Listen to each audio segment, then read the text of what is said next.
Closing 600 stores this year. CVS closing 900 stores through the end of this year. Walgreens closing 150 stores. Outback Steakhouse has already closed 40 of its restaurants. UPS is cutting 12,000 jobs in 2024. Citigroup cutting 20,000 positions as well. eBay, why not? 1,000 jobs lost there. Microsoft cutting 1,900 positions. Expedia cutting 1,500. Cisco cutting 4,000. Apple cutting 600. It's entertainment too. Regal Cinemas closing 429 locations. Kroger's grocery store chain. Cisco cutting 4,000. Apple cutting 600. It's entertainment too. Regal Cinemas closing 429 locations. Kroger's grocery store chain shutting down 413 stores. It's not affordable to be in retail anymore. Foot Locker closing 400 stores by 2026. Macy's will close 150 locations by 2026. Walmart, already this year, has closed 6 of its supercenters. While the U.S. Senate has passed nearly $100 billion to send to other countries that Joe Biden just signed yesterday, most can't even find Ukraine or Israel on a freaking map, let alone Taiwan. We're paying money that we don't have as our economy goes down the toilet and American jobs die. Of course, we know we're going to ban TikTok so nobody can talk about it freely.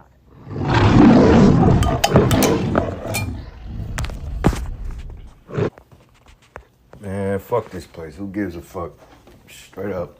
But hey, I want to say Shalom. First thing and foremost, I want to give all praises and glory and honor as due to Yahweh Ba'Shem, Yahweh Shai Ba'Shem Kakadash. I want to give double honor to the elders and the apostles of Great Millstone that rule well. Blessings and salutation to the whole elect. More than this gospel brothers, make the standard of Yahweh Ba'Shem, Yahweh Shai, wherever it may be. This is just a lesson through the Spirit. Lord, would it be edifying? You had this woman on here. She's basically admitting to the internet how you have an exceptional amount of businesses that's closing their doors here in America. It's a lot. Yeah, give me 1 second. Salakia. Anyway, you got an exceptional amount of businesses that's closing their doors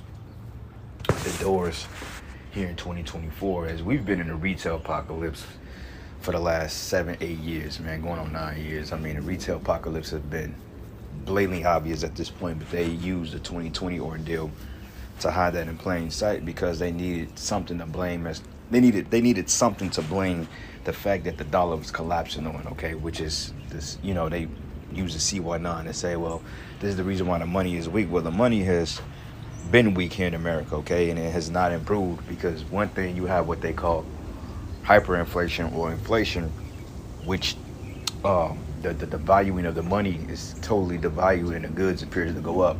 It's not the fact that the goods are going up, it's the fact that the money is devalued. So the goods appears to be more expensive.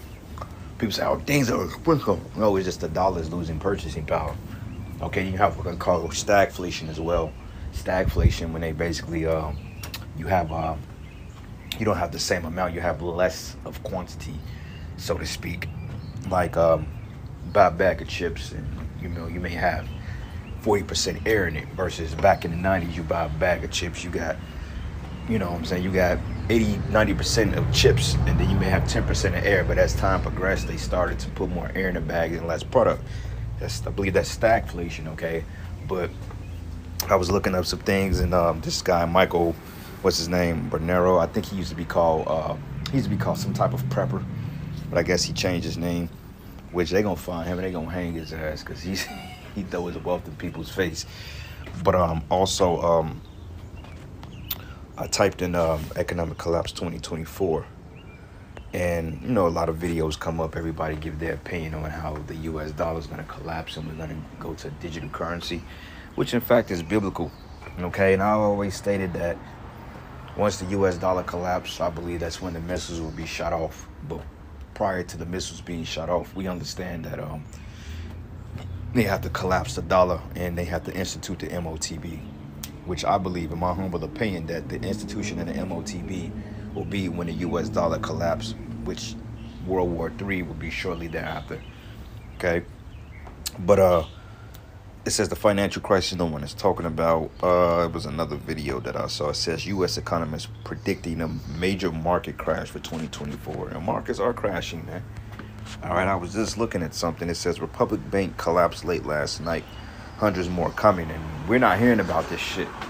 Okay, we're not hearing about this for real. Only how we hear about this is when we get our information and we do our research. But and that's a beautiful kernel. But they're not telling us straightforward that these banks are collapsing like that, man. You know, you're not reading about it on the news or hearing about it on the news unless it's like a major bank, like Silicon Valley Bank, and then or you got not MSNBC, but what's this other bank? Bank of America. They're talking about they're going under, and all this other stuff too. So regardless of it, America is heading down the drain. We're watching it collapse in real time. And hey, I want to say call Allah Yahweh Bashim Howard Shai, because everybody else is panicking about this thing. But you know, us, we don't. You know, it's a beautiful thing. Okay, because this is just the prelude to us getting the hell up out of here. All right, and every time I see these Cardinals, but they said it is, and I'm off subject here, but they say you see Cardinals are like Blue Jays. People think that those are basically angels giving messages, because the scriptures go into how the birds can communicate with the men of the Lord. And I've been seeing a lot of cardinals over the weekend, man. And even though cardinal is it's a very common bird, but it's just the fact you don't really see them in certain places. But they be out here quite a bit. Those and Blue Jays, I've seen the Blue Jays a few times too on my balcony. But you know, nonetheless, America's through, and anybody that's having hope in this system, hey man, you's a fool, man, because the scriptures say, trust not in uncertain riches. That U.S. dollar is an uncertain rich. Okay, it's an uncertain currency. It's a debt note. It has no value to it. All right. So anyway, let's get here real quick. Uncertain riches, because everybody had their hope in the U.S. dollar and getting the bag, and everybody is mad. They've been on TikTok, and you know, everybody, they're building up these new developments, and a lot of this stuff that they're building up here in America, they're not going to be able to finish it because they're not going to have the necessary funding. You know, it looks good, but they're not going to be able to finish a lot of these building projects because, you know, the money is getting weak. You know, so they're building, but yet the Lord said they should build and I should throw down. All right. So this is the book of 1 Timothy 6. And I'm going to start at verses 17. It says, charge them that are rich in this world, that they be not high-minded, nor trust in uncertain riches. Okay. And we understand that the elites are spearheading this whole global infrastructure into chaos. Okay. They're deliberately collapsing banks. They're pulling commodities out of markets, you know, commerce, logistics. They're pulling the plug on a lot of these things because they're getting ready to set up the new world order. Okay, so they need as much chaos as they can possibly have in order for the plan to go through, because they need people to ride and become chaotic so they can come with a solution. You know, when you push people into a form of disparity and you take away the goods and necessities, especially these slow bellies over here in the West, you take away food and bread and circus and a job, these people be willing to lick the ground you walk on just to get a meal. And that's going to be the reality of it. And this is how they're going to push that MOTB on people, because a lot of people ain't going to want to take it. They're going to resist it for a minute. But then when they realize how bad it is, a lot of people going to get bullied into getting it. A lot of people going to get afraid. And then they just going to start threatening you with life or death. Like, look, man, if you don't take it, we just going to put you in a concentration camp and we're going to put you to death. And that's going to scare a lot of people into subjection. Okay, this is why we say that our faith has to be grounded, man. All right? But it reads, it says, charge them that are rich in this world, which is the elites, that they be not high-minded, nor trust in uncertain riches. Yeah, because like you got a lot of these stockbrokers on Wall Street, you know, they've put their trust in this money. And when they lose the money, I've seen it, you know, look, pictures of it when the stock market goes down. These lower-level Edomites that don't really understand how money works, I mean, they literally go home and commit suicide. They'll kill a family, you know, kiss the women and children, and then they'll blow them away, and then they'll go put a shotgun in their mouth and take their head off. Okay, that's the weak nature of Esau. He's not bred to suffer. we've been suffering since we've been a nation, so we become accustomed to it. But it reads, it says, but the living power who gives us richly all things to enjoy. Okay, that they do good, that they be rich in good works, ready to distribute, willing to communicate, laying up in store for themselves a good foundation against the time to come, that they may be lay hold on eternal life. And that goes into storing your treasures in heaven, man, because the men of the Lord, we don't have trust in this system. We understand that the money that we use is a means to an end, and we have to pay our bills, our rent, and go to school, and not school, go to work. And the ministry, it costs money to keep the ministry running. You know, like these cell phones and stuff, and cameras and signs, and you know, you got to pay the bill in order to upload your video on YouTube, man. Okay, so basically, it costs money to you need money to do the ministry. But overall, we don't put trust in this uncertain system because we know that it's gonna collapse, and we're looking at it. All right. Let's go back here from the book of Ecclesiastes, the 12th chapter. And this wasn't going to be a long lesson, by the way. Ecclesiastes 12:1, it says, remember now thy creator in the days of thy youth, when the evil days come not. Okay, we're in the evil days now. It says, nor when the years draw nigh, when thou shalt say, I have no pleasure in them. You know, like when you get older, like a lot of jakes and a lot of women, see, they do their wickedness throughout their young life. And then all of a sudden, when they're in their 60s and 70s, this is when they want to have a come to Jesus moment. Well, I found the Lord when I was 60 years old. And when you all doped out and rotted out, then you want to come to have a Jesus moment. So the Lord said he ain't dealing with that. The Lord wants you while you're young, you're vibrant, while you can do the work. That's the sacrifice, man. All right. But it says here, while the sun and the light or the moon or the stars be not darkened, nor the clouds return after the rain, in the day when the keepers of the house should tremble, the strong men shall bow themselves, and the grinders cease, because they are few, and those that look out of windows be darkened. You know, going into the optimism. Okay, there's a pessimistic vibe lingering on America now because nobody sees it for what it is no more. I mean, nobody sees it for what they thought it was. Okay, everybody thought this was the land of the free, the home of the brave. You come here, you get rich, you know, raise a family, you know, live life, the glittering sunsets, the mansions, the money, the careers. I mean, it was a field day for Esau.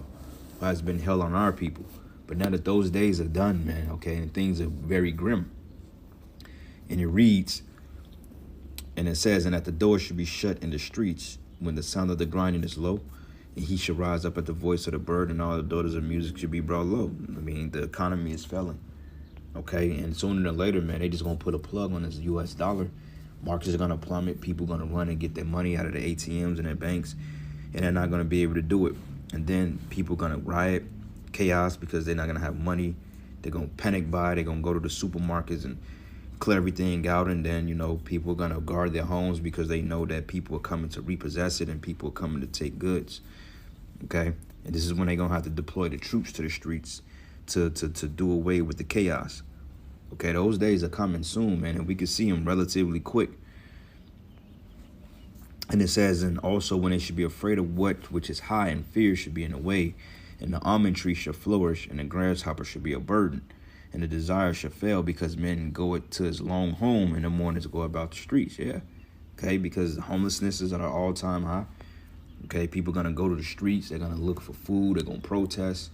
They're gonna go to government buildings. They're gonna seek these IRS agents. Man, it's gonna be pretty crazy out here. You know, and all that said, the men of the Lord, hey, we gotta endure it through all of it, man, because it's gonna be pretty tricky. But you know, the Lord, he's gonna see us through. Okay, we just have to wait and see how we gonna have the provisions, but we gonna be taken care of.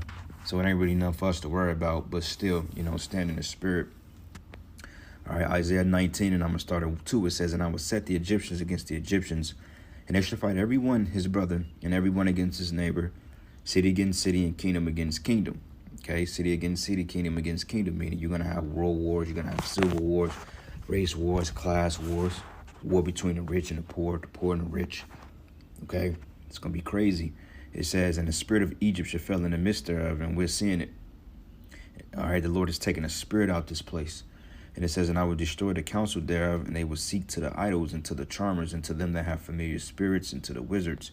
And the Egyptians would I give over into the hand of a cruel lord, and a fierce king shall rule over them, says the Lord of hosts. Okay, and the water shall fail from sea to sea, and the river should be wasted and dried up, and they should turn the rivers far away, and the brooks of the fence should be emptied and dried up, and the reeds and flags shall wither, and the paper reeds by the brooks, by the mouth of the brooks, and everything sown by the brooks shall wither and be driven away and be no more, because it's going to be a complete breakdown of this system.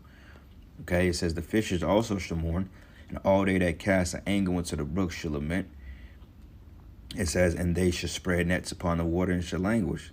And moreover, they that work in fine flax, and they weave networks shall be confounded, and they shall be broken in the purposes thereof, and all that make sluices and ponds for fish. Meaning that we're just going to have a collapse of this system.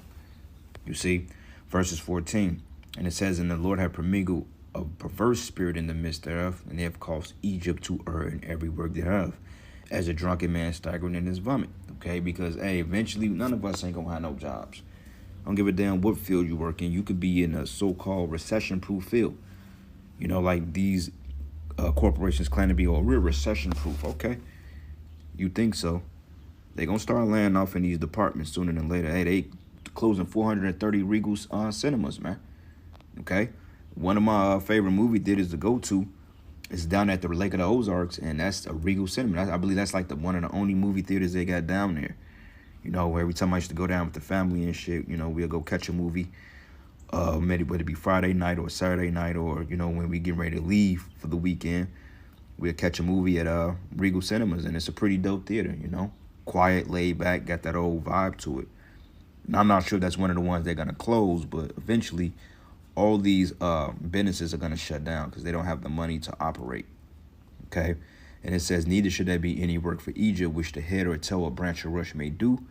And in that day, Egypt should be like unto women, and should be afraid and fear because of the shaking of the hand of the Lord of hosts, which he's shaking over it, man. Okay, so yeah, it's safe to say that this place is done, and hey, good riddance to it. But anyway, I'm going to close out giving all praises and glory and honor that's due to Yahweh, Ba'ashem Yahweh Shai, Ba'ashem Rakakwadash. Lord's will, you were edified until the next level.